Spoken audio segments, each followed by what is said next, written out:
So, the story of St. Malo is one, I've been talking about settling St. Malo a lot and thinking about that as an idea of, first there's the settlement of the early settlers, but also as a Filipino-American community, to kind of settle this idea of this early settlement. Like, what does that mean to have that? And for me, it became a way of settling my understanding of being Filipino in Louisiana, in a space that is very multicultural and mixed. And I didn't really know what it meant to be Filipino. And so this has been part of my journey as well. So every time I give a presentation, I like to acknowledge, why, one reason I'm doing this is my ancestors, right? That's my grandmother in the middle, my father on the right, my right-hand side here. And, like their story, I'm telling their story, and been kind of thinking about their story. Not that they told me all of these things, I had to discover them on my own. So part of it is that, that I'm kind of remaking memories with them. And there's, I missed the slide. So I wanted to think about storytelling. That's one thing I said the other day, and I was like, well, this is kind of what I'm doing all the time, is thinking of storytelling as memory making, right? When we tell stories, we're making memories. And that idea that cultural memory for a community comes from just being here, hearing these stories, right? It changes how we understand who lives in what spaces, who is important to a space, how stories, who's important to the story of America, to the United States, right? We're telling a story that we often don't hear. And for me, part of that was telling my family's story first and then finding the story of St. Malo and making those larger connections. But just I'd like you to think about that, and I'll have a call to action later on about thinking about, storytelling as memory making. And so we'll look at these major migration phases. And what I started thinking about this is when I was give this presentation, this history, I put the term major migration phases, but I started to rethink of this as the Filipino-American origins, right? How our origin stories really change or are dependent on when we came, right? When we came to America. Where does Filipino-American history begin for each of us individually? And there are kind of three phases. The earlier settlers came 1760s, right? This is during the Spanish colonial period of when the Philippines was part of Spain and Louisiana was part of Spain, right? And then that's the phase I'm going to talk about with St. Malo. And during this period, Louisiana had the largest Filipino population in the United States. And then there's the U.S. nationals phase when the Spanish-American War, the Filipino-American War, and Filipinos were U.S. nationals, right? It could move freely in the United States, and a lot of sailors, Navy men. A lot of students came to study. In Louisiana, students came to study sugarcane production, rice production, right? And go back to the Philippines. And then, of course, 1965, the Immigration and Nationality Act, which I would bet many of you in the room your family begins at that point, right after 65. Where the U.S. passed laws that said, hey, we want families to come and open it up to workers and change the status, the quota status for immigration. Not thinking, they thought Eastern Europe, more Europeans would come when they made the law, but it ended up being a lot of Asians came, right? So Asian American communities kind of start after 1965.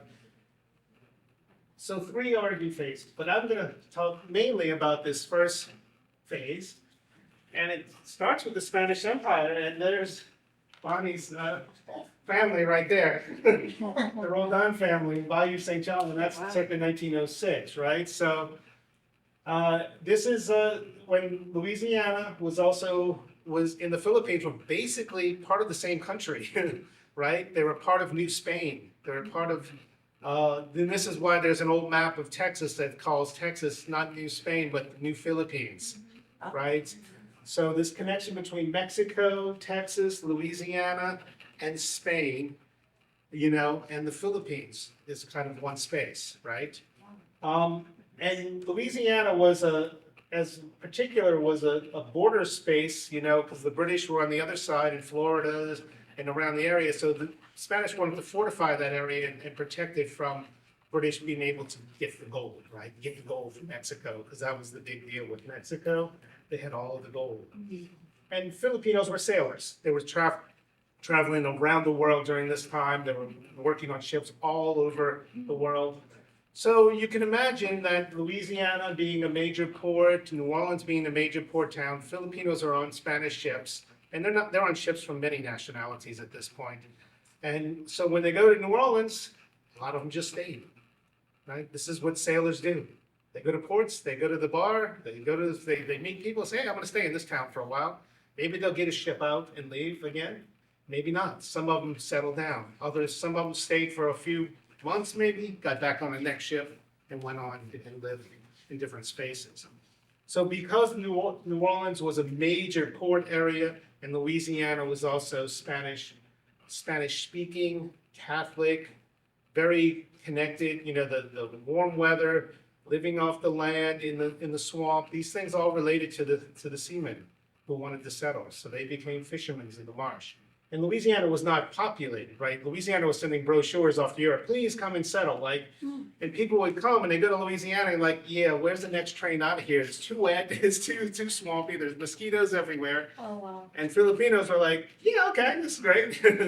So there's part of that is they were willing to live in the swamp and live in a space that other people weren't. And part of that, and I'll get to a little bit, move on because I want to get to St. Malo. That's the first permanent Filipino settlement in the United States, right? Now, it's funny that I say it's a permanent Filipino settlement and it no longer exists. And this is just a, academic term of temporary settlements where indigenous people would move around, where people would move for a little while, stay, then not really intend to stay. They built these big cypress houses because they intended to stay. Maybe they shouldn't have because it was in fragile wetlands that were eventually going to be destroyed by storms, but their intention was to stay in this space. Filipinos probably lived in other spaces around Louisiana and along the coast, but not in large groups. So this settlement was truly Filipino. Everybody identified it as a Filipino space. Okay? So this is why, this is kind of the beginning of Filipino-American history, is St. Malo. Randy, are you taking questions throughout, or? Yeah, so let me do a little bit about St. Malo, then I'll stop, and then we will take a few questions. I want to tell you a little bit one reason we know about St. Malo, and this is how history works, is because some journalists from New Orleans wanted to go figure out what these Filipinos were doing in the swamp, and they called them Malays. They didn't know what to call them. So they were like, we've heard these stories about these Filipinos living way out in the swamp. And so Lafcadio Hearn, who's a kind of an anthropologist, well-known writer, understands culture, but still not Filipino. So he's telling the story from a particular perspective. And Charles Whitney was a journalist. So they went on this voyage. It took a day to leave the backside of New Orleans, which is Bayou St. John, sail all the way around to St. Malo. And so this journey is part of they even describe it as a journey, like they're going to the wetlands and they're going to find these people in the swamp. So it's almost defined as another space. And this is part of how cities understood the wetlands and understood countryside. They often imagined this as really difficult space to live. How do people live out here? They had stories about, so many mosquitoes out there. And the question was how Filipinos, were survived. So I'm gonna read a little poetry for you. I'm gonna break up my history lecture with poetry occasionally. And so some of it is, I'll have things like in italics that are really kind of the voice of the, of the writers here. What page are you reading? From page 5. So I want y'all to think, near the swamp in Louisiana, what's it smell like? Swampy. What's it feel like? Swampy. Swampy. What's swampy? Maybe outside right now, right? Wet? A little damp? Mosquitoes? You're doing this a lot? Fanning yourself? So kind of put yourself in there. And this is the journey that these men went on to find St. Malo. So St. Malo, bayou, village, island with no clear western shore, patches of marsh, lagoons and canals, unraveling into the Gulf. From the lake, you see miles of flooded rushes laid out before a chenier. narrow ridge, sand and shell plowed up by storm surges, forested with live oaks. Until you clear a slash of wind-sculpted willows, do you notice stilted structures where men have claimed patches of marsh. From the lake, the landscape is all Louisiana. Wet prairie of swaying sawgrass, canes scratching into low clouds, scatter of pool dew, darting teal, still frames of egrets, darting teal, still frames of egrets, postured in shallows, plain of water ripples as shrimp pop from the course of pursuing redfish. Past the mouth, the bayou turns Asiatic. Hat-shaped eaves strung with smoked fish, cocks clamoring at domed cages, squat men examining seines. Mile after mile, more cypress, buildings all stained in moss, more fishermen tending to task without a nod to your passing. So this is what these men discovered, this space with all these Filipinos there. And they use the word discovery, which is not really the right word, right? Filipinos knew they were there. They weren't being discovered by anybody. They were there. It's just that often when people journey to a place, they think they're discovering something new. And Filipinos had been there at least 50 years at this point. So that's the story, right? So we date St. Malo around 1830s because of what this article tells us. They could have been there earlier. There's a lot of debate about that, but it's unlikely they were there initially when they settled in Louisiana. They would have probably settled in other places, mainly because St. Malo is named after a Maroon leader. And a Maroon leader, he'd raid the plantations and he'd bring, freed slaves back to St. Malo. And his name was Juan St. Malo. So this was a space that indigenous people had lived previously, then runaway slaves or Maroons had lived after. And so during the Spanish colonial period, Filipinos wouldn't have gone out there if there was a Maroon village out there, right? They wouldn't have wanted to be caught in that because the Spanish were hunting them down. They ended up, finding Juan St. Malo. The plantation owners we're saying look, if you want to help us, you have to find Juan St. Malo. And the Spanish were new. Most of the plantation owners were French. So they're like, okay, we'll go find this Juan St. Malo. So they found him and they hung him by the Cabildo of New Orleans. So this idea that Filipinos first settled in 1765, when Louisiana became part of Spain, is a little bit inaccurate, I think, because they wouldn't have lived in this space. Doesn't mean Filipinos weren't living in the swamp at this time. It's just that idea that they were in that particular space doesn't make as much sense because it was already occupied. And the reason it was occupied is, as many of the Filipinos have said later on, it's just it's perfect. We have this huge lake right here. We can go fishing. We can protect our boats in this bayou. And we have all of this natural environment. They had oysters, they had fish, they had crabs. So not only could they catch these fish and sell them, but no one claimed the land because it was a swamp land, so they could live out there for nothing. And they could eat well, as for Filipinos, right? So part of their ability to survive was they came to Louisiana with indigenous cooking techniques, right? So they can make kinalao. Lafcadio Hearn talks about Filipinos living mostly on raw fish, and then describing that as fish soaked in vinegar, right? And that's kinalao, right? So they were basically, living off of, things that they found right there in the water. So they could pull up oysters and just eat them right off the half shell. They could make some kinalao from them. They could soak them in vinegar and then have food right there. They could make soup from the fish, right? So they had a lot of food where Europeans would go out there and see nothing, right? They wouldn't know what to do with that space. They wouldn't know how to make food in that space. But Filipinos were coming from an indigenous cooking culture where they looked out at St. Malo, they saw this swamp and said, oh, there's a lot of food out here, right? They says that we can survive out here. We can build our huts and we can live out here. And that's what they did. Those first huts that I showed you, this is after the booming of the fish industry where they could build big cypress huts.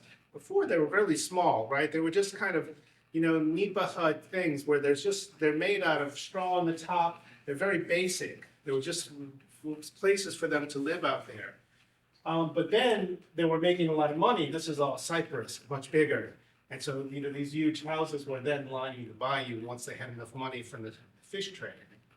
And the reason, what they're doing, when they're making this money, they're able to build these villages like this, is because of ice. Around 1860s, Louisiana gets one of the first ice factories in the United States. And so you start to see that now all the fish that they could mostly just trade locally, now they can send to New Orleans, right?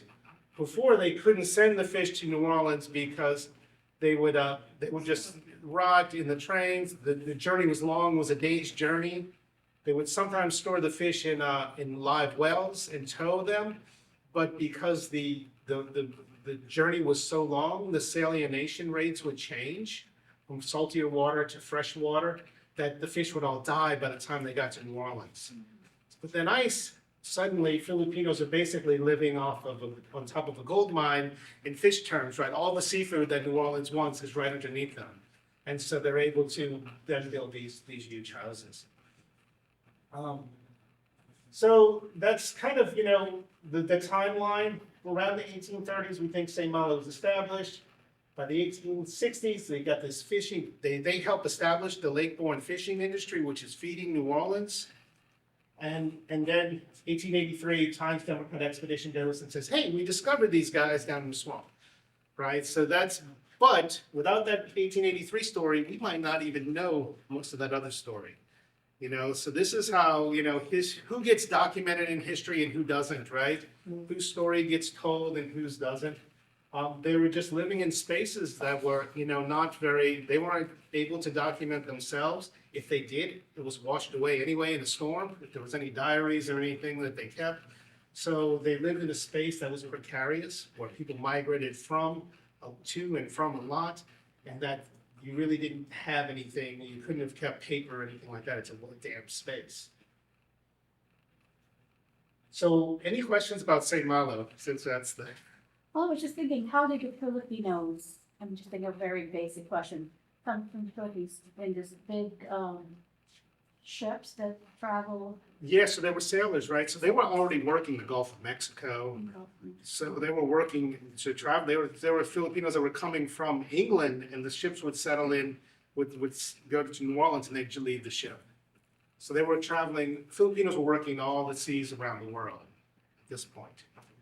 For census purposes, were they classified as white, black, mulatto, or other with New Orleans It depends on the census? census taker. Okay. Census taker. Okay. So you can see the 1 year that they're sometimes black.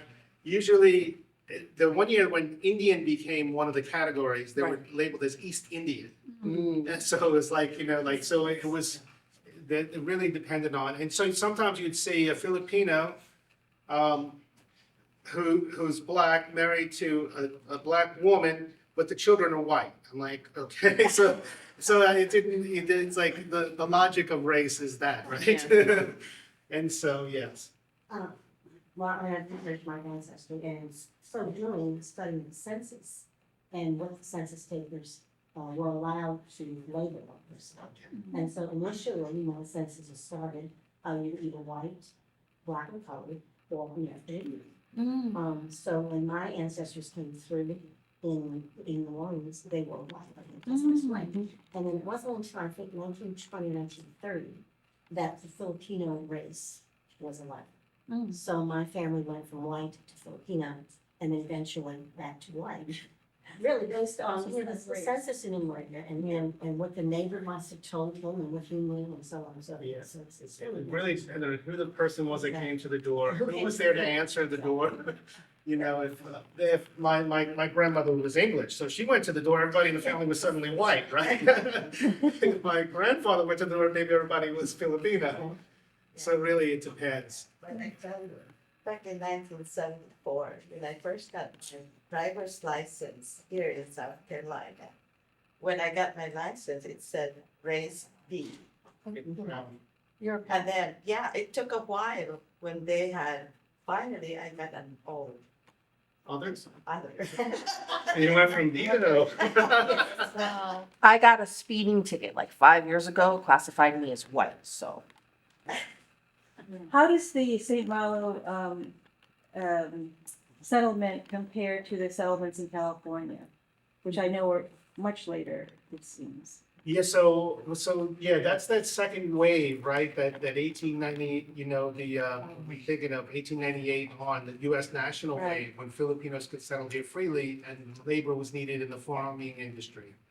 So for New Orleans, where Filipinos that came during that period were still coming because of the port. They weren't coming for the farms and farmland to work on farms. They were coming because of the port of New Orleans.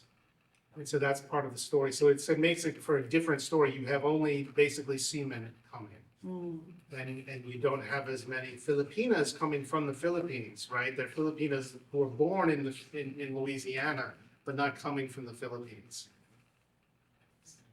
Sorry, I just wanted to know what's in the Times Democrat expedition, like in the papers itself. Like, how are they documenting St. Malo? Like, what evidence are they proving that St. Malo existed with Filipinos in it? I'm just, Well, they were there. They went there, right? They made the journey. They went there. They saw them, and they interviewed them.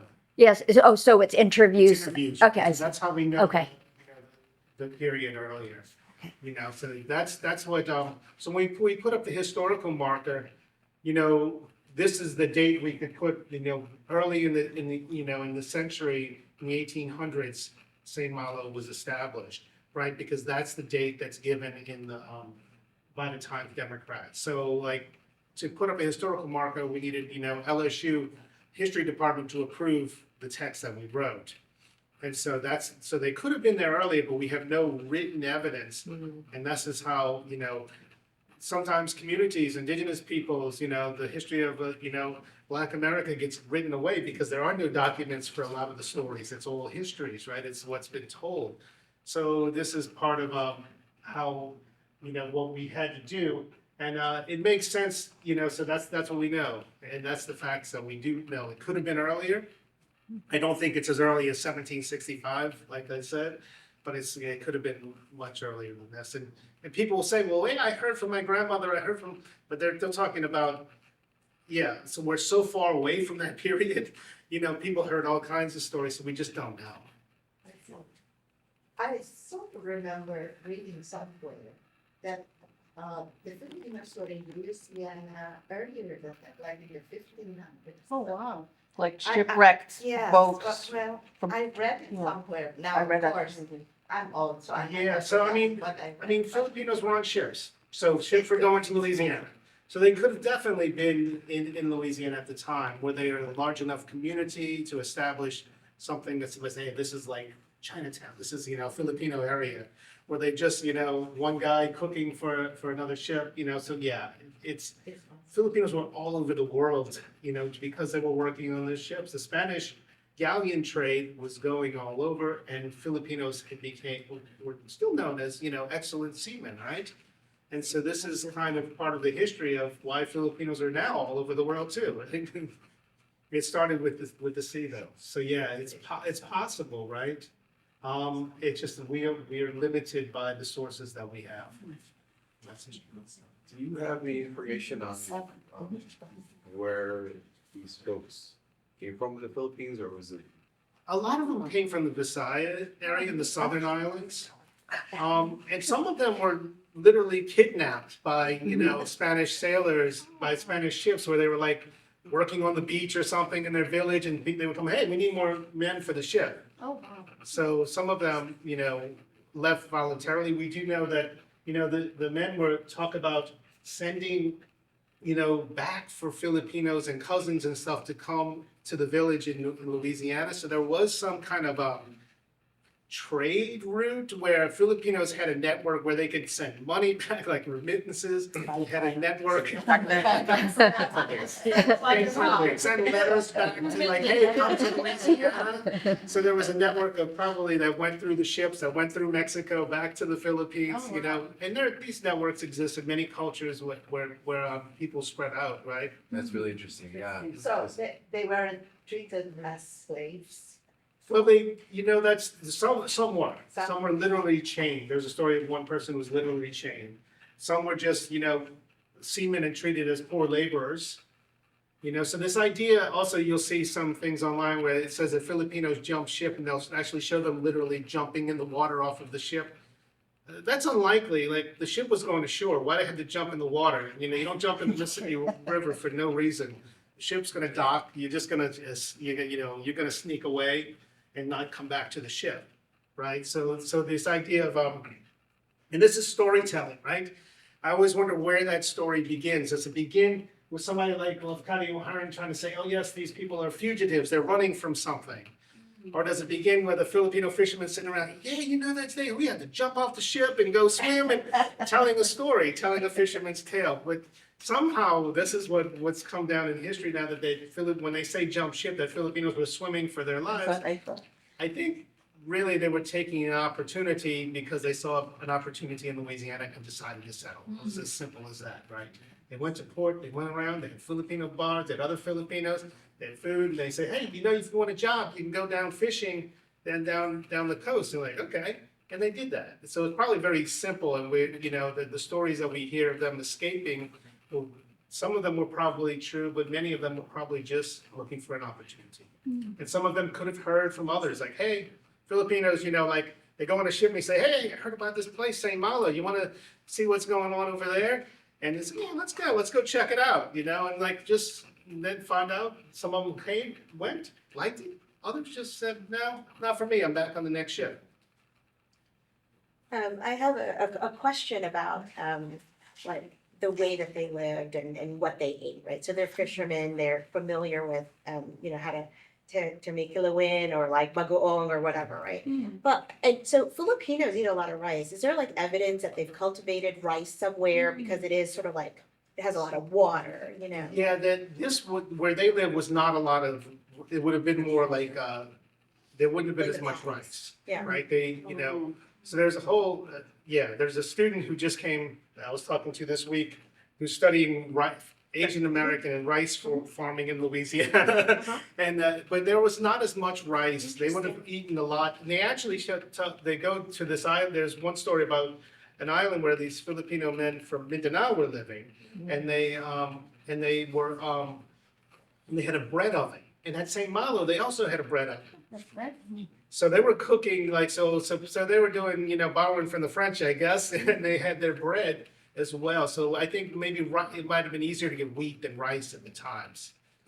But they were eating, so we have documentation, they were eating sinigang, they were making their own bagoong.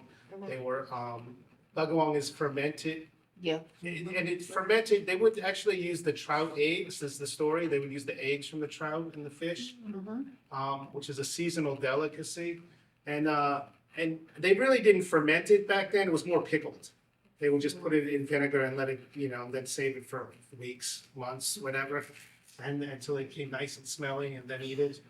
And so they would do, so we have kind of stories about them, making bagoong, making sinigang with the soup, right? Eating kinalaw. And part of the idea that they could eat kinalaw was, I think, part of how they could live up there in the earlier days, for sure. But they also had deer all around. They had rabbits, so I'm sure they made adobo deer and they made adobo duck. They were using the resources that they had. And I'm imagining they had, and obviously, look, you can see they're growing their own vegetables, right? So they grew their vegetables on these raised platforms. So they were able to survive in ways that a lot of other people just couldn't imagine, right? It was just too wet in a place that you couldn't find food for many people. But I'm working on a book now, a foodways book. So that's the next book, the Filipino Louisiana Foodways. So this is the Hispano Benevolent Society. So in 1872, they established this benevolent society in New Orleans. And this was started by some St. Malo fishermen. And these fishermen were going back and forth in New Orleans, some of them decided to stay in New Orleans. But the Tomb was, this is one of the earliest, Filipino American organizations in the United States, or probably the earliest. They might have had another one, Hispano-Filipino Union, but that is the Filipino Union, but we don't know a whole lot about it except it's just reference. And we know that there two communities existed, basically because they were both listed in newspaper articles. So there were two different community groups.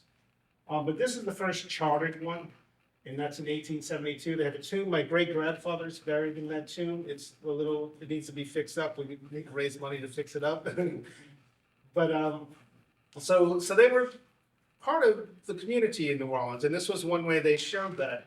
And you can note that it's named, you know, that actually, it's all written in Spanish, Benevolent Society, it's, you know, so they give themselves a Spanish name, because on the census, they were considered from Manila, Spain. Or they were considered from Spain, so they were considered Spanish citizens within the United States. And that changes with the war. So early settlers, the Roldan family again, we have a representative here. Oh, wow. The Martinez family and the Basilio family. So all of the daughters are half or less Filipino, right? They're all descendants of other earlier Filipino settlers. So when the men first arrived, they married local women, whoever was living locally, and then their daughters would then marry newer Filipino immigrants. So that's how, and that's the story of my family as well. This went on through, you know, the 50s, 1950s. This was kind of a standard that was set. And the story goes, I mean, there are many stories, and I have two oral histories that I'll read from that I turned into poetry about, you know, the rationale behind that. And this is my grandmother and her sisters, and they all married Filipino men. And so there were two stories about how this courtship or these relationships happened. And one of them is on page 47. And this is called Filipinas in Louisiana, but I'm going to read just these two little snippets. Courtship version 1. Us daughters married who our fathers selected. Men from the old country, Filipino sailors fresh from ships, invited to house parties. All us teenage girls in formal dress, we blend like Southern society. Courtship version 2. We'd have parties, dances, drink beer, and meet up, nothing parents could do. All us teenage girls ran off, married older Filipino men with jobs on ships. We wanted freedom, someone to take care of us. We were so young, knew no better. So courtship version 2 is my grandmother's story. When I told her, so my grandmother, yeah, you know, my grandmother's on the right. Yeah. So when I told her the first version that I read in oral history, she was like, that wasn't my story. We had choice, we made our choices. So this is the thing about oral histories and history, right? We hear one story, like there are many stories, right? And so whenever we're collecting stories in oral histories, we need to make sure to listen to everyone, because people have their own stories and they'll be different. There's never going to be just one way that things happened. History tends to want to make it narrower, right? To tell them one story, the simpler story. Oh, we married who our fathers told us to. It seems like a story that we kind of get told and told. And so I'm glad I told my grandmother what I had researched, because then she told me, yeah, no, this isn't it. And I'm sure there are multiple other variations of the same story, right? But the fact that the daughters felt compelled to marry, or felt the Filipino man either compelled or wanted to, or there is the story of the voodoo queen who hexed anybody who didn't marry a Filipino man. So one of the Filipinos is said to have hexed people who didn't marry within, to keep the Filipino heritage going along. So there's that story. So there are many versions of the same thing.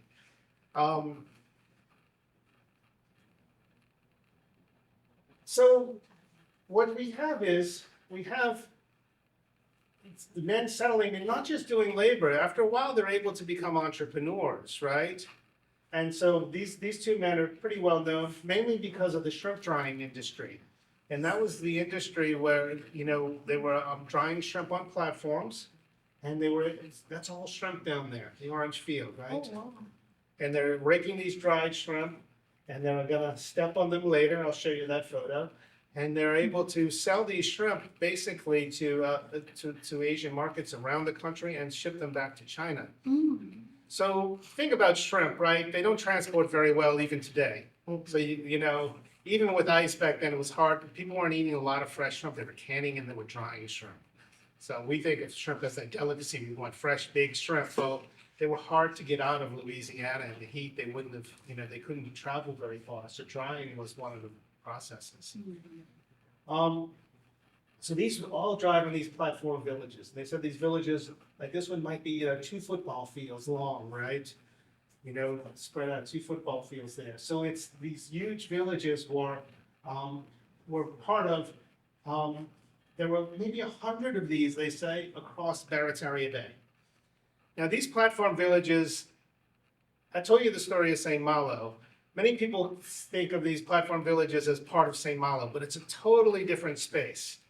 It's 70 miles, this would be to the west of where St. Malo was. And so it's like basically, Columbia to Charleston difference, right? So not the same space at all, and 50 years different. This is taking place 50 years after St. Malo, at least 50 years after St. Malo was settled. But in stories, you'll often see the 2 places, particularly Manila Village and St. Malo, being kind of conflated into one space. And this is, again, what happens with storytelling in history is that we tend to take one story, smash it into another, and then it becomes like, it's all encompassing, right? And so this story of Manila Village is a different story than St. Malo, but a lot of the same men, some of the men left St. Malo and went here because it was closer to New Orleans. They could live on islands with families. Women and children lived on these islands. St. Malo was much more isolated. So these villages had lots of Filipinos were involved with lots of the shrimp drying platforms. It wasn't just Filipinos, though. It's important to say that the Chinese entrepreneurs were a large part of this as well, because they had all the trade routes. They knew where the markets were. And Chinese fishermen were there as well. But also, these spaces were multicultural. There was Cajuns, there were Australians, and Germans there. So it was very a mixed space. But Filipinos obviously were abundant enough to have their own village named after them. And there's another one called Camp Dewey, which was named after, the Spanish-American War, after Admiral Dewey. So there are these spaces that are definitely Filipino and majority Filipino. And so Manila Village is the biggest shrimp drying platform in the region. And it's one of the ones that is most well known. And it's still known today, even though it doesn't exist anymore, because people go fishing there and say, I'm going fishing at Manila Village, and it's basically just a huge open waterway now, but they know the spot where the village was. So the shrimp drying was a large part of the money, and the reason was these seines could be 100 yards long, so you would need boatloads of men to stretch these fishing seines down the coast to get the shrimp. It was a very labor-intensive process. So you can imagine, 20th century mechanization, you just need 3 people in a shrimp boat, and then you don't need any of this anymore, right? So the community that developed around Manila Village moved into New Orleans later on. So there's some of the dried shrimp, there's some of the platforms, and I read a little bit from that to give you a sense of the drying process. I'm not going to read to you as many poems, but I'm going to show you the documentary, and we have some poetry in there as well. My son reads it, and he's a much better reader than I am. But I just wanted to give you a sense of the shrimp drying spaces that we have here. And so when Filipinos dried shrimp in Louisiana, it's about 1870 to 1965. What page is it? On page 61. Shrimp drying platforms, Manila Village, Basa Basa, Chung Fat, Fifi Island, Camp Dewey, Huang Sun, Petit Caillou, Clark Chenier, and more. Acres of cypress plank, each built over a low island, each factory and village, each community. Starts with fingers strong and agile enough to weave seines, fine enough to harvest shrimp. Then luggers and labor to stretch nets down the coast. Filipino, yes. Chinese, Spanish, French, Italian, Croatians, Japanese, Mexican, African American, Native American, Creole, and Cajuns populated over 100 platforms scattered across Barataria Bay. So this is this space that is very multicultural.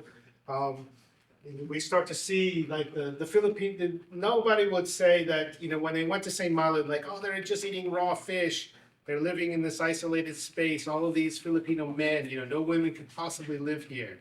The stories around Manila Village are completely different, right? It's about families being there. It's about multicultural. There's lots of food available. So the narratives kind of shifts. And in the proximity to New Orleans, boats would go daily from Manila Village to New Orleans, right? And so Filipinos end up opening restaurants in the city, with their connections to the fishing villages out here, and selling, and having so some of the first Filipino restaurants in the United States are in the French Quarter. So that's this is the dancing of the shrimp. So once they raped all of the shrimp, they put them in a pile and they still have their shells on them. And so in the Philippines, the dry shrimp have the shells on them still, but here they don't. Should have brought some dried shrimp. I always forget that. And so so what they do is they would step on them. They would have like burlap on their feet and something, and they just walk in a circle and step on them, and all the shrimp shells would fall off. So you just have the flesh. And then the bran, they call it, the flesh, the shell that fell off, they would use for fertilizer. Right. Now in Louisiana, you could actually buy the bran and it's like an instant shrimp stock. With the bran. But you could see the platforms were wavy, and the reason was, well, it rains a lot in Louisiana, and if a storm comes, and all your shrimp are just laid on a flat platform, they'd wash away. So if the rain was coming, they would rake the shrimp up to the tops into little peaks, and let the water run into valleys, and they would cover the shrimps to protect them. So it was a way to protect the dried shrimp. So nowadays they don't step on them. They have machines and everything to take care of the dried shrimp. And so again, it's much more labor intensive before machinery was able to do some of this work. But How yeah, do they not squish the shrimp? they're dried already. So it's, So they're Hard, just stepping hard, on, they're yeah. hard. So they're just stepping on them and they're breaking the little shells off the top. Where did you get all these wonderful photos? Yeah, so this is later, right? This is the 20th century. So people are going out there and taking photos, and professional photographers are going out there taking photos and documenting this kind of unique Louisiana industry. You have a lot of reporters, journalists going down to Louisiana at this time, like just documenting what's going on. We have some videos of not this process, but just and you see some of the archival video in the film that we have. So we have much more evidence of this period because it is well documented. this reminds me of something grapes, how you Yeah. talk grapes. Yeah. Yeah. The stuff. So people find ways, right? They innovate, they find technology, so they've now built machines to do a lot of this stuff. We still have dried shrimp industry. When I was a kid, I grew up eating them as a snack. I didn't even know they were Filipino. Just like one of the snacks we had around the house, and we had little dried shrimp. And my grandmother made a dish with it that I believe was Filipino, and it was called sotahong. And so then I learned that sotahong just means noodle, bean threads or noodle. Sotahong, but we called it sotahong. We said everything wrong. We didn't call it adobo, we called it dobo, Oh. just D-O-B-O. So we had our own language for these things, for those generations. And so the noodle dish, yeah, it's Filipino, it's Filipino Louisiana. Like it was made outside the French Quarter, where there was an Italian community right next to a Filipino community. So it has those bean thread noodles, dried shrimp, pork, ginger, and tomato sauce. Because the French Quarter at the time had a large Italian community. It was actually, the French part of the French Quarter was known as like the spaghetti factory capital, because all of the factories for spaghetti were there. And so they also had a Chinatown in the French Quarter. So we had all this kind of cultural mix. So they could buy the bean threads at Chinatown. They could then, get the tomato sauce. So somehow the sotahong that was probably someone said, hey, it's supposed to be red because of the achuete, right? Somebody said, okay, I'll make it red, put tomato sauce in it. And that became our family recipe. So So for many, you might say, well, that's not Filipino, but for me, that's the Filipino food I grew up eating, right? And so that's, and that the adaptations a lot of these guys were making. They have a story about these men from Mindanao living on an island, and the reporter comes and says, "Oh, look, they got a nice pot of gumbo." And then he starts describing everything in it, and then he goes, "Lemon." I'm like, wait, that might not be adobo if it's got lemon in it. That could be sinigang, right? If you fish and so he named okra, right? So he started naming things that could have been in gumbo, but we don't put lemon in the gumbo, right? We don't do that. So either the men might have been making gumbo and said they're going to make it a Filipino style by adding more lemon, or they could have been making sinigang. So we don't know sometimes what's going on in the kitchens there and how they're mixing things. So the U.S. national period. So this is 1898 to 1935 with the promise of independence. Independence doesn't come to the 40, but the legal status of Filipinos around 1935 in the United States is kind of thrown into chaos. And the photo here is the second one to the left is my great-grandfather. These are documented as the first Filipino sailors to arrive in the United States in 1908. He was aboard the USS Kansas. And I found this photo in the Harper's Weekly just by happenstance. Like, so, looking through, things and looking for Filipinos on the USS Kansas is what I was looking for. So a lot of this stuff, like my grandmother didn't even know some of these stories, right? These stories were lost, they weren't told. So how, going back to that idea of storytelling is memory making, if people don't tell their stories to their families, then those stories don't get passed down, right? They just don't know. So my great-grandfather didn't talk much about these days, apparently. And so they didn't know a lot. I found most of his story in the Navy, in his naval records. And so I was able to go and find, you go through and look through military records at the archives, and often it's like really thin. It's like they came, they served for a certain amount of time, no trouble, nothing, and they just, the file is thin. Well, my great-grandfather worked for the Navy, but also for the Post Office, for the U.S. Mint, for the Prohibition agent, and his file was like this thick. And mainly because he would also write a lot of letters back to the U.S. government. Once the government paid him, in 1918, they overpaid him $7. In 1921, they came looking for their $7. And he's like, you know what? First of all, I don't think you overpaid me. I think you didn't pay me enough. So he writes a letter back. They send him another letter saying, no, you still owe us the money. He's like, well, my kids are hungry. My wife's pregnant. $7 is a lot. And then so eventually his wife sends a letter. It's like, okay, here's your $7. We'll send it. We'll send it in next month. Then he writes a letter, and he says, okay, here's your $7. I didn't send it because I really need the money, like in present tense. Like not that I needed the money. I need this money, and I'm still sending it to you. So he wrote back and forth to the government, sometimes expecting results that he didn't get.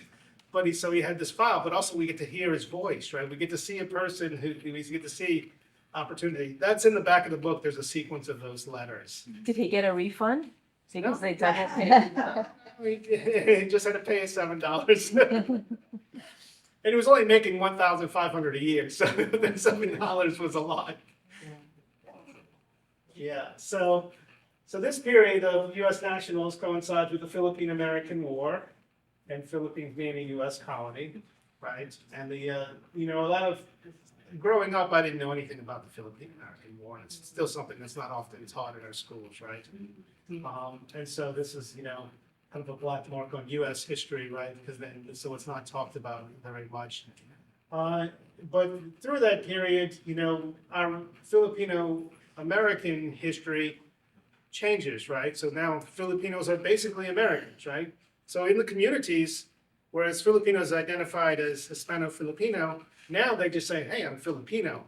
This Filipino means I'm also American. I'm a U.S. national. So there's no Filipino-American at this time. The words aren't used at all. Filipino communities identify themselves as Filipino. And again, the Port of New Orleans is the reason that more Filipinos keep settling, but also the story of St. Malo, the story of Manila Village, these ideas that Filipinos had been in Louisiana draws more Filipinos. So that story that goes around that there's a lot of Filipinos living in Louisiana adds to the allure. Some of our entrepreneurs are, boarding houses, and like, we don't think much of, boarding houses in the past where there were no hotels, right? So all the Filipinos would go and stay. They come off a ship and they'd stay at a boarding house. And this is how they found their way to places like, Manila Village. They go to a boarding house, they would, eat some Filipino food, and then they'd be like, hey, if you want to stay, you can go fishing down, you can go work in the shrimp industry, or you can go to St. Malo and fish. So boarding houses became a kind of way in and out. And this particular boarding house was, they also had a restaurant, a seafood restaurant, but Pedro Rosillo died pretty early on, around 1908. And then his wife took over and ran this business, which was really unusual at the time, right? A female-run business in the French Quarter. So she ran this boarding house, and that place was kind of the center of the community at the time. So it's kind of a significant that she was, again, mixed, right? Her mother, we don't know exactly, but she was at least half Filipino. And so community organizations continued. Filipinos started Mardi Gras balls. That Goodwill Society, the Filipino American Goodwill Society starts around 1950. So we start to see American put in the titles. This is after Philippine independence, when U.S. Filipinos were not, their status was not known, right, or unknown. So my great-grandfather, in one of his letters, writes back to the U.S. government saying, what's my status, right? What's my status, because I don't know. I applied for citizenship, but he didn't have any paperwork. He thought he was a citizen, but he needed paperwork at this time because Filipinos were not being allowed to work on ships. They weren't allowed to enter the United States after 1935 because they were considered aliens, so went from U.S. nationals to aliens. So they couldn't leave and go to the Philippines and come back. And they just didn't know when they would get legal status. And it didn't happen until the 40s when they got legal status. My great-grandfather had died at that point, but my grandfather became a citizen in the 1940s after the Luceller Act was passed. So there's a period where there's this huge uncertainty. But during this period, for the second generation, there are carnival queens, there are Mardi Gras balls, they're celebrating and they're being celebrated. So there's this dual story going on where the older men are kind of trying to figure out their place in Louisiana and their place in the United States. But the daughters, and this is my aunt over there, and so my grandmother is sister, like one of them from the early photos. And so these carnival queens, this is part of being part of New Orleans, and there's the Mardi Gras, the first Filipino Mardi Gras float. And this is the story that kind of got me interested, or why I started doing some of this research. I showed my grandmother this photograph, and she's like, "Oh, I'm on this float." I'm like, "What?" And, "Oh, that's Daddy's bar right back there. You see?" And I'm like, "What bar? Why are you on this float?" I thought I was showing her a community of Filipinos in New Orleans, but I didn't know she was connected to that community. I knew she was Filipino, but I didn't know how much. So I come to find out her dad was leader of this organization that sponsored this float. This was the first Mardi Gras float in the crew, Filipino float. And it was in the crew of El Sardinians parade, which was this was the first year that parade ran, and it was considered a whites-only parade. So you'll notice that on the float, mostly it's second generation, right? None of the older men are on the float. They're basically showcasing the next generation of Americans, right? These Filipino Americans. So the idea of the community being, lighter skinned, being, a more American was part of the showcase. But there's still the political critique, even though we have both flags here. We can't see, but you can see Uncle Sam in the back. And next to Uncle Sam is the Filipina maiden, and she has chains around her wrists. And Uncle Sam has a giant pair of scissors to free the Philippines. So the organization was very politically active. It was called the Caballeros de Dinisalong, which is a political fraternal organization that advocated for Philippine independence. And so it's a very complex time because a lot of those men also served in the U.S. Navy. So those two things didn't contradict, as we think they might, right? They were loyal to America. They considered themselves American, but they also wanted the Philippines to be free and independent. And that was part of their understanding of what America meant, right? And so there's a political critique, which is Mardi Gras is known for anyway, but they were parading publicly that critique, but also in some way expressing, that the community was part of New Orleans. The community understood New Orleans. No, Sorry. Your grandmother. So she's not in the photo, but her sister's right there behind the flag. I'm like, well, where are you? She's like, I'm on there now. I was like, well, you must have been off to the side goofing off. I don't know. So, I think I remember an article about that, and I think they won an award. yeah, they did win an award for best decorated. Yeah. Oh, wow. So Filipino ingenuity. So this was a truck parade. So, Yeah. which means that a truck usually pulls the car, right? It's in there. Yes. There's somebody in there. The front part is the truck. Everybody's like, oh, that won't look good if we pull it. So they made the float on top of the truck, and somebody's driving with, I don't know how he's seeing anything, but he's in that car. It's kind of like a jeepney. Yes. So they covered it up and yeah. So my grandmother told me stories about that. Once I showed her the photograph, all these stories like, oh yeah, they went and cut the cane down here. Oh yeah, we're always making these flowers for the float, and then we threw flowers. So growing up, I mean, she's like 80 when she's telling me these stories. Like, none of those stories were told before then, right? It was not important to her, but it was, having this photograph and the story was in the book, Filipinos in Louisiana, having it documented somehow made it like, oh, okay, you want to know more about that? Without any other documentation, I couldn't get those stories out from her. Yes. I think they said that instead of throwing beads, which is the custom, they threw flowers. They do paper flowers, so my grandma tells me. Yeah. That's on St. Anthony, 1109 St. Anthony. I'm just wondering whether there's a group of generations that came after that recognized this very important event that would have, I don't know, a reunion or a gathering of.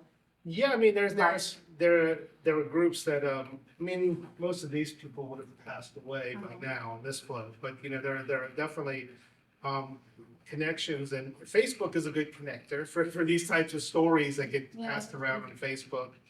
But, a lot of times this is, we're getting to this mindset, this is all in the past, right? And so, yeah, the Generations stories, alive. yeah, the stories. But it's always, I like telling this story because particularly my discovery of this story, because I think it's important, not just for me, for everyone, right? For to go home and tell people your stories, ask your grandparents of the stories or your parents if they have them, right? Because they just get lost to history otherwise, right?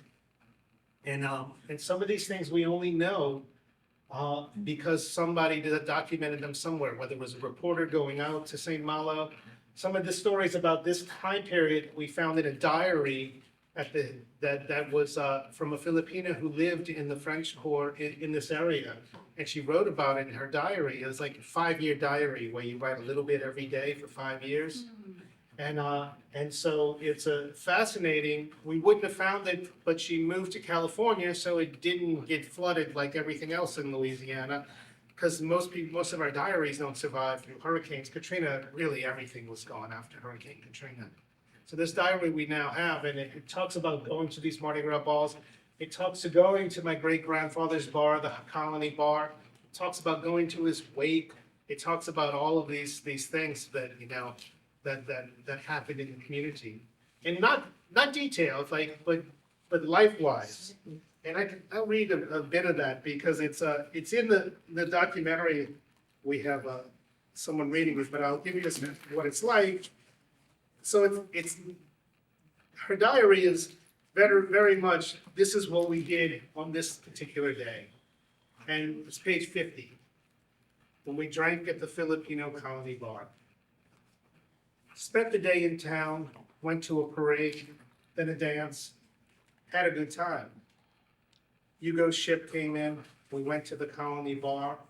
Nick treated us plenty. Went to Charlie's place with Filipino music, had a good time. Toby got a ship out of Mobile. Mr. Johnny and an American fellow were about to fight. The boys from California left. Wasn't any crowd at all. Came home early. Went to Lafitte Cemetery, just like a summer day. Drank beer, got sunburnt. Went to the Colony Bar, had a good time. Went to Canal Street, bought my wedding outfit. Got home late from the Colony Bar. Everybody a good time. Hugo and I went to the show, saw This Land Is Mine. Today, Hugo and I got married. Everybody a good time. We all went to the Colony. Billy and his boys played. And it's just everyday life, right? She's documenting, and these words are, for a poem, when she actually this is straight from her diary, I'm just condensing. But she says, had a real good time, had a good time. It's just like the rhythm of that, good time, a real good time. The simplicity of that. Like, I write in a diary and I'm writing these, nothing that simple. And I'm like, why not, right? That's really just how she felt. I had a good time, And so that simplicity and that kind of mundane life was really kind of intriguing to me. And throughout you can see, the Japanese, the war in Japan happens, right? The World War II. Her husband goes off to war. And she's not like, my husband's in Japan. She's like, my husband sent me Japanese money. I'm like, okay, well, so the little things, she's not thinking widely about these ideas. She's just reporting what happens. And it's fascinating. And she, of course, she doesn't expect later on, 50, 70 years later or whatever, for me to write a poem about it or other people to read it. So around this time, is San Malo still existing, or has it St. Malo's gone. gone? Okay, because of the hurricanes and whatnot. Well, so the storm's not St. Malo out, but also there are other places to fish, and the boats are better, so you're not on sailboats, so you don't have to live in the swamp to fish there. You can live closer to shore.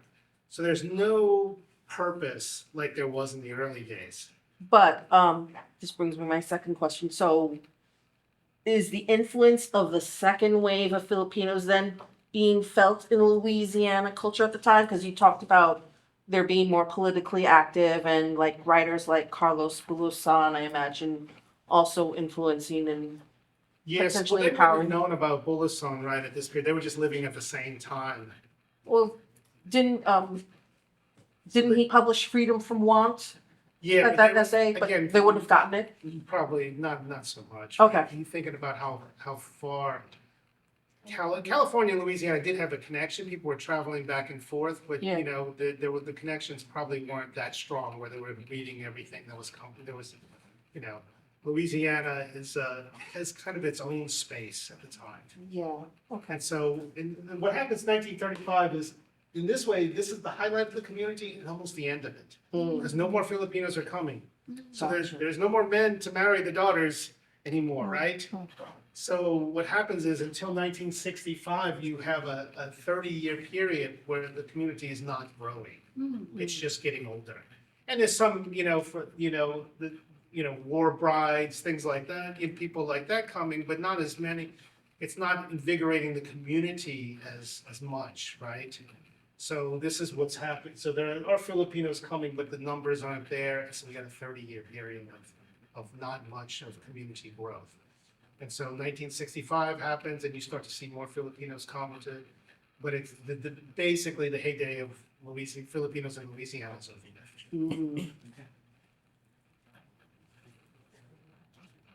and that's just the ebbs and flows of community, right? Yeah. And spaces and jobs. A lot of people would leave for jobs, so moving to Houston, moving to bigger spaces, right? New Orleans as a port is not as important anymore. In this period, it starts to diminish when things are traveling by rail, by trucks, a lot more, not using just the ships up to go to Mississippi. So, but 1965, that's another origin story, right? The 1965, and we have an influx of people, but they're not as many families.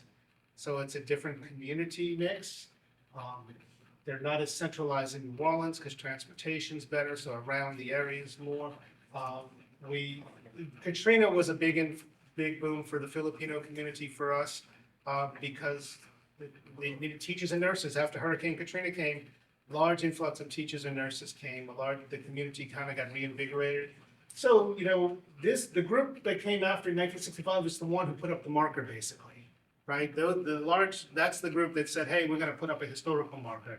I got involved, in that process, but not many people from an earlier generation, the Filipinos, were involved in that. So there was that group that was more politically and culturally attuned and wanted to know about the roots more that helped get this all started.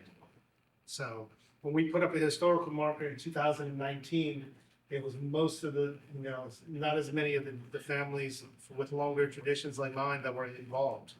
We'd already kind of been assimilated and moved into, so we're interested. And then, but once we put the marker up, people started contacting, say, hey, I'm Filipino. Bonnie contacted, say, hey, I'm Filipino.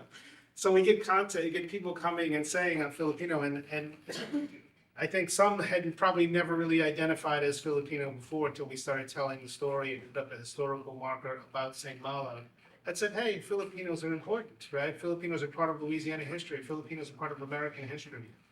It's a lot easier to come out and identify when institutional markers sitting there saying, hey, history is important. So I think that's part of the story of, and me being here. And so I thank y'all for having me here because it just kind of, it shows that y'all think this is important as well, and this history is important. The call, I think I have the different PowerPoint than I have on a computer, but I do have the call to action for you, and that is that since storytelling is memory making, make sure you're telling your story, right? Make sure you're documenting your story in some way, or sharing stories that are important to you, because otherwise, if we don't write our own history, who's going to write the history, right? And even some of the stuff I showed you, it's a lot of the men who are in business whose stories I know, because those are the ones that other people wrote about.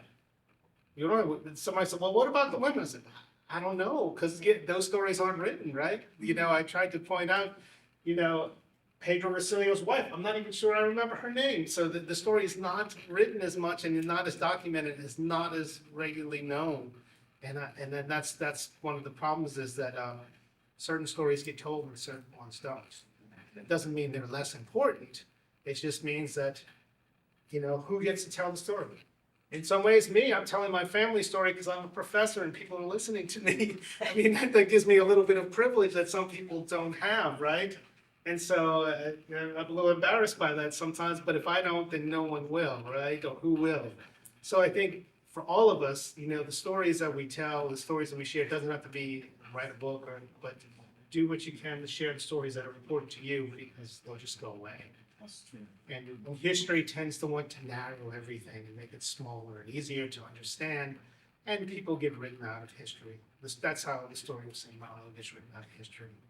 That's how, there's a thing when people keep saying, oh, we just discovered this. St. Malo has been there for hundreds of years, and people just, when they find it, they think they discovered it. And even in our own minds, there's so many stories we don't know, and there's always something we can learn. But for us as individuals, I think it's just important that we tell the stories and continue to ask also. Asking is part of telling, right? Listening is part of telling. So thank you for listening. Thank you. Question, I'm gonna show you a documentary. The documentary is based on the book. The documentary is not complete. We're actually filming some this week, but I wanted to bring a draft of it. It's very lyrical. It goes by pretty quickly. It's 28 minutes, like made for PBS thing, and it goes by fairly fast. And honestly, that's why we have to add some sections because you guys now have the whole framework of what I'm talking about. In the documentary, you don't get that. It's more like poetry and movement and things like that. I thought Saint Malo was also a French saint who helped found Brittany. Yeah. Yes, it's a city in France. Yeah. Yeah. So there's still questions of why Juan St. Malo is called Juan St. Malo, why, St. Malo is called what it is. Yeah, it's, so his relationship to France. Yeah. There's It's a obvious. Yeah, and so, yeah, but the space that we know of St. Malo is named after Juan St. Malo. Juan. Yeah, why he was named Juan, there's a whole nother question. And so, yeah, but the story that comes through the community is the bad saint, right? The one that's Yeah. raiding the plantation. And that's a story that seems to resonate with the community. Yeah, I'm curious about about the bar. Like, what's there now? What happened to it? When it It's is? funny because when I first found out about the bar, I went and I looked at it and I'm like, oh man, it's all dilapidated and Oh. run down. Mhm. And then a few years later, I went back. Now it's like all refurbished and really nice, a nice, expensive house Oh, because it's on the edge of the French Quarter. So, Yeah, right. so I'll often go and give tours there, and I'll read some of the poems in front of somebody's house, right? But it's an old New Orleans wood building, so now it's green now instead of wood. I mean, they painted it and all. It looks nice. Is the boarding house still there?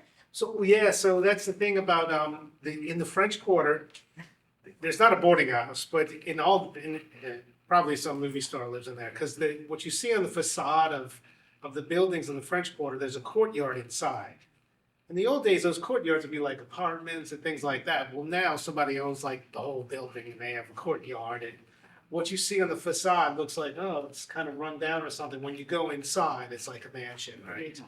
Because it's like each block has a front and you can look at the gate and try and peek in and see what's going on, but it's all locked in.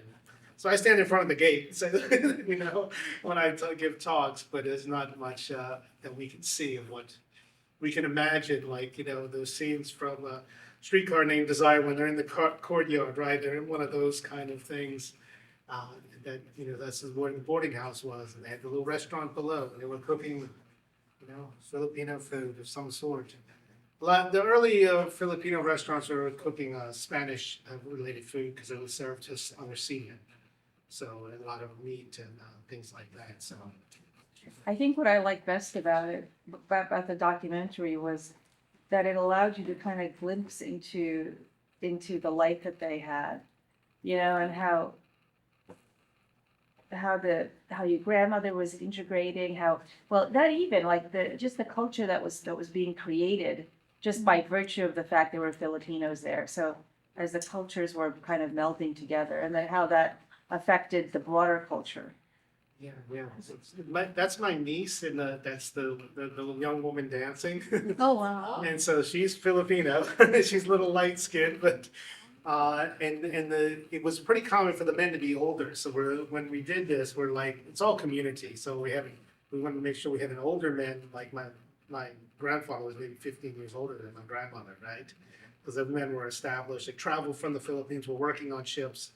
And, the daughters were getting married at 16. And now they were getting married, So it's pretty common. So do you know how big the population of the Filipino community in that area? Right Nah, now, right I now. think in Louisiana, it's only like 10,000. Mm-hmm. So it's pretty small. But it's hard to count, right? Like that probably doesn't count. Maybe it counts me now, but maybe not my brothers and sisters. I don't know who gets counted in that. Well, what do we, so thinking about who identifies as Filipino and actively says they're Filipino kind of probably limits those numbers. But even the term Filipino Louisiana, right? It's like Filipinos within Louisiana. It's very different than Filipino Colombia. Oh, really? Filipino New York. Or, Yeah, that was how what I kind of came to, that Filipino Louisiana makes sense for me. Like growing up in Louisiana as Filipino, I often identify with Louisiana, and then being Filipino was kind of on the outside. Well, this is kind of how it brings it together. And New Orleans is just, most people recognize New Orleans as a different space, as being, almost not American, right? And even in the old days, like when they said, Mr. Johnny got in a fight with an American, through the 20th century, Filipino or New Orleans people are like, oh, they're American. They're not from Louisiana. They're not New Orleans.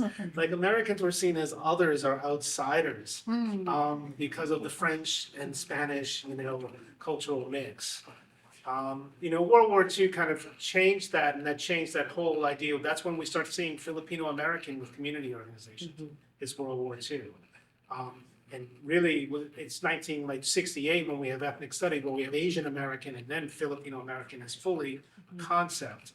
But in New Orleans, we start to see the first Filipino American organizations. Really, when Filipinos start to feel their identity and their dedication to the United States was being questioned. And so they started naming the organization Filipino American organizations, moving away from just Filipino.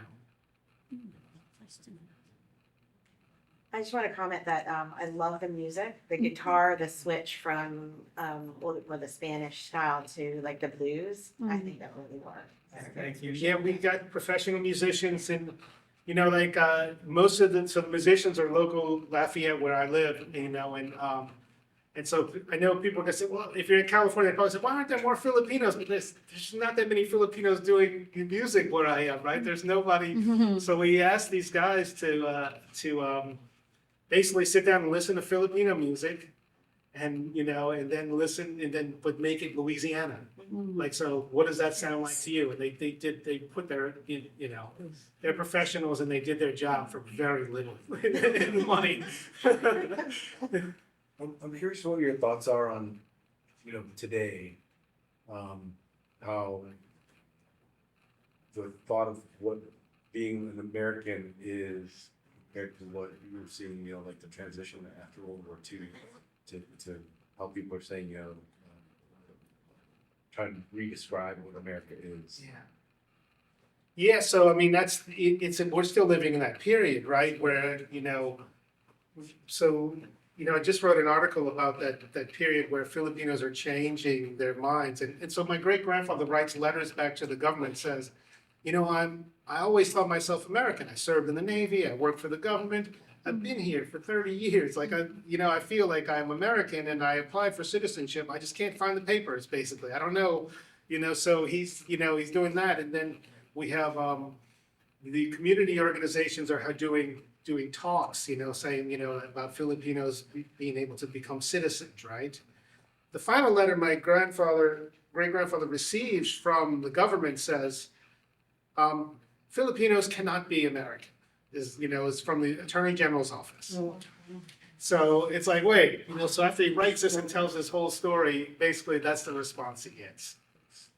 So it's kind of I'll read the exact words because it's right in this letter. It's like, it is noted you are Filipino and you have served with the U.S. Navy for a number of years. You are informed that persons of the Filipino race are ineligible for citizenship.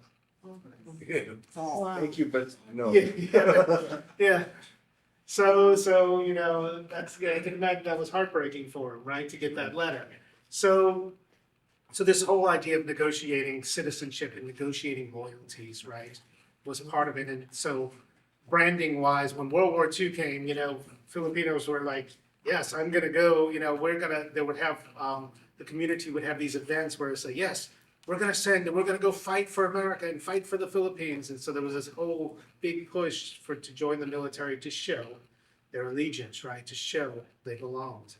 And so the community, the pressure of that moment led to this really ultra patriotism. And it went to renaming their organizations and things like that. So I think we still live in that moment, right? Where all the organizations are Filipino American now, right? And so that's the kind of moment that we're there. Because if you just say you're Filipino, people say, what? Well, you're not American? So just that we would even think that shows you that, where in the past they didn't have to worry about that. So that we're in this nationalist moment where you have to. If it's too personal, you don't have to answer. How far back Filipino would you say your family goes then? So my great grandfather came in 1908. Yeah. So so he was born. He's from Leyte, Aro Leyte. So he got on a ship, and I think he was a teacher, so I think one of the things, reason was we got into the military because he spoke English well. And he also tutored Spanish when he got here, so he must have been decent with languages. Send about the Mary that kind of brings up with your grandmother saying, you know, to have this relevant, language and letters, or has she kind of come around on that and realized why it's important? And she passed away. I was interviewing her towards the end of her life with these same questions, and she was still saying, like, Randy, I'm getting old. Why are you asking me these questions? That was really, I mean, I was asking her 50 years after the fact, right? It's as I get older, I kind of starting to make sense of what that means. I'm like thinking back, you know, like a long time ago, and I could hardly remember anymore. And so that's where she was in her life. I wish I would have gotten to this when I was younger and she was younger, and have gotten more, you know, answers. But yeah, so I think she was proud of the work that I was doing, you know, just because, you know, I was reminding her of her family again, the family she knew when she was young, and she'd kind of forgotten, I think, some of that. So sometimes she just go, oh, poor daddy, poor mama. Yeah, so it was, I think they had different, it wasn't an easy life, right? He was a prohibition agent in New Orleans, first of all. So that wasn't, he was an undercover prohibition agent. And then he opened up a bar after the fact. Well, everything to open the bar after. That wasn't good anyone. And so in New Orleans, you know, yeah, they couldn't stop him. Is there interest in sort of like developing, you know, sort of like the St. Malo area is like more like there's like a museum, or sort of like more than a you know, like a. Yeah, so where the marker is now is actually a little museum area, but it's the Islanos Heritage Village. So Islanos are the Canary Islanders that settled. My mother is Islano, so she's from the Spanish Canary Islanders side, and Cajun. Right. And so I'm kind of really Louisiana. Right. And so, so where St. Malo is, we take boats out there and go and visit. You know, there's just nothing. It's not actually the swamp. You saw the picture in the video. It's just nothing. And so it really wasn't a good idea to build anything permanent out there. Indigenous people would have said, you know, I wouldn't do that. Right? This is a space that every 50 years just gets destroyed, right? And so it's just that one of those things that it is that marsh is meant, you know, to protect New Orleans. That's a buffer zone. And that's what it was. And because they cut up that marsh is why Katrina flooded New Orleans east like that. Because they cut it up too much for oil production and shipping. So yeah, so it's you know, so there won't ever be anything there. There shouldn't, you know, even there's not even fishing camps out there. And there are fishing camps everywhere. If somebody thought it was a good idea to put a fishing camp there, it would be there. So, but the Shell Beach is the spot where we started, where the boats launched. And that was always the mainland area. Even these men would live there and fish out of there. And that's still there, but St. Malo, it served its purpose. They lived above the fish when they needed to, when sailboats, it took a long time to get out there, and ice production. So once that period passed, it just didn't make sense to live out there. The storms destroyed it. Why go back? Yeah. Why risk your life? Because when the storms came, there were no hurricane warnings. If you were out in your boat, you just died. If you were out in the marsh, you more than likely died. You know, so this was not someplace that was really worth the risk anymore. And every time the storms happened, there would be articles like, I'm never going back, I'm never going back. And somebody else would. Those people probably didn't, but somebody else would. You know how it is. No, I'll try it. And if people forget about storms and they build in places that, you know, then this next storm, 50-year storm or 100-year storm comes and they remember why people didn't do that. If you were going to buy shrimp, dried shrimp to snack on, what's the best brand? I mean, they're all good. That's a good. There's Because I want to buy some and try it now. there's one Bloom and Bergerons, and they're in Thibodaux, Louisiana, and but whatever ones you can get, they're very supportive of the Filipino community, and they come and give talks and talk about how Filipinos started the industry and stuff like that. So even though they're Cajun, old Cajun guys. Did I hear you correctly that you said they were shipping shrimp back to China? They were Yeah. shipping to China. Yeah, the whole trade route thing really surprised me as well. Like Yeah. trade routes all over the world, right? That shipping was just happening. We're just so, the way we think about things moving nowadays, but they were happening back then too. It just took a lot longer, right? You know, and even in the beginning of the 20th century, you'd always have articles about dried shrimp in particular. And, you know, I did this huge search about dried shrimp, and sometimes the post office something would be stinking in the package and they open it, it's dried shrimp. Some package busted open, or some ship comes over and people are like, what's that smell? What's that smell? And it's dried shrimp. And so, so y'all know this, if you're going to the Philippines and come back with your fish wrapped up in the newspaper. Oh, yeah. Yeah. Well, dried fish. They banned some levels of alcohol now, so. Yeah. So the dried seafood were always, you know, we're being shipped all over the place. And and so there's also economic reasons. So once, you know, the trade with China kind of was halted because Mexican gold went and silver went down. There are all kinds of reasons why trade also went down with the dried shrimp industry. But even the reason that these shrimp were so important to be sent back to China is because in that region, the shrimp are really, really orange when you dry them. So they have more carotene. There's something in the water that they're feeding on. And so the carotene levels are higher. So the shrimp are really orange. So they sell for more when they're dry. You've seen some dried shrimp that aren't very orange, they're kind of pale. The dried shrimp from Louisiana are always bright orange, and that's not artificial. That's just part of how the shrimp grow in the region. And so they were considered more valuable and more expensive in China than other shrimp. So that's why they didn't just get shrimp in San Francisco. Or you can take, because they were drying shrimp in San Francisco as well, but the ones in Louisiana, that in particular, the estuary there makes the shrimp orange, particularly orange, with higher carotene levels that are more valuable for shrimp stocks and stuff like that were being made with the soups. That's fascinating. So, yeah. Any good questions? Any? Just real quick, you said it was the highest population of Filipinos at the time. But what were the populations, They like, say, still- on the West Coast versus Louisiana? So at the beginning of the 20th century, there were 2,000 Filipinos in Louisiana. That's the number we get. And in California, there was maybe none, right, at that time. But then, you know, then suddenly the numbers shift dramatically. And Louisiana stays at 2,000 while California goes up to 10, 20, 30, you know, and continues to rise. And so, yeah, it was just that early period where Filipinos were living probably here as well. Anytime there was a port, so Filipinos fought in the Civil War, and for both sides, and mainly in the Navy, because they were seamen, and they're on ships, and suddenly there's no trade. So like, well, I need a job. Well, join one of the militaries, because that's the job. So all the sailors, you know, they had no more jobs because there was no more merchant ships. So they joined either the Union or the Confederacy. It wasn't really political for them. It was just a job. They were getting paid to join one of the navies. So they were joining. So Filipinos in all ports, it depended on what port you were stuck in. If you were in the north, you would have joined the Union. If you're in the south, you would join the Confederacy. One of the most interesting jobs Filipinos had was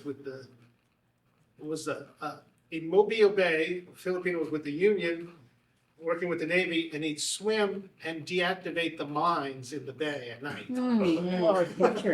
So he'd swim in Mobile Bay and deactivate the mines. So at night, swimming in the bay, deactivating mines. And so High risk. high-risk job. And Filipinos were also cooks on those ships often, right? So there is a story of Filipino cooks being recruited after the Union. New Orleans was only in the Confederacy for like 100 days or something really short. And Union coming and taking Filipinos and making them cooks on the Union ships. So the story of Filipinos working as cooks and stewards on ships begins like probably in the Civil War, and then continuing today. And that's what my great grandfather was, right? He was the best at working and cooking. So the cooking traditions of Filipino food in Louisiana comes through the male lineage, often the older traditions, not from the women. Or even in cruise ships. Cruise ships, really? all ships. Yes. Filipino cooks everywhere. Were there any restrictions of marriage for males or no, not really? No. So we were talking about that earlier. That it seemed to become regional. Like there were the laws, the anti-miscegenation laws, but but in Louisiana, no. I know in Philadelphia, there was in the newspaper, those men that got on the USS Kansas, they married, Irish women, or, so there was like these big things, about Filipino sailors, marrying, across races. And so it wasn't a Louisiana thing. The laws were on the books, but my dad married my mom, like all these, the laws were still on the books at that point. There was nothing stopping anyone. I know- Louisiana was always loose with laws because it was, it still is. And so even like the Chinese Exclusion Act, Chinese were still coming to Louisiana because Louisiana needed workers and laborers, and there was no exclusion in Louisiana. Have you come across any other Filipino, I guess, maybe not settlement, but like history that is not very well known in your research for St. Malo? Or are there any stories that, we know about California, now we know about St. Malo. Are there other pockets like that in the US? Well, there's like the Gulf Coast, probably like Galveston, Mobile, because Filipinos were in all those shipping places. So you can see the book, they're going to Galveston, they're going to Mobile, so there are smaller pockets in coastal areas probably throughout the Gulf Coast that we don't think about. How early, that's another question.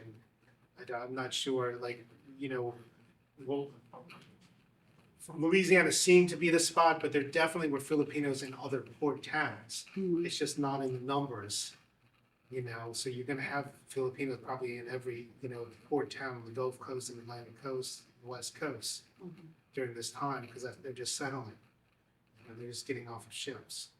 It's just not, because, that's why they're, like, the Civil War records kind of show that. Like, once the war starts, Filipinos start popping up, in Michigan and, like, all over, anywhere there's water, the Filipinos, are popping up and joining, so they were working in the whaling industry, right? And things like that. We just. Yeah, Alaska for sure.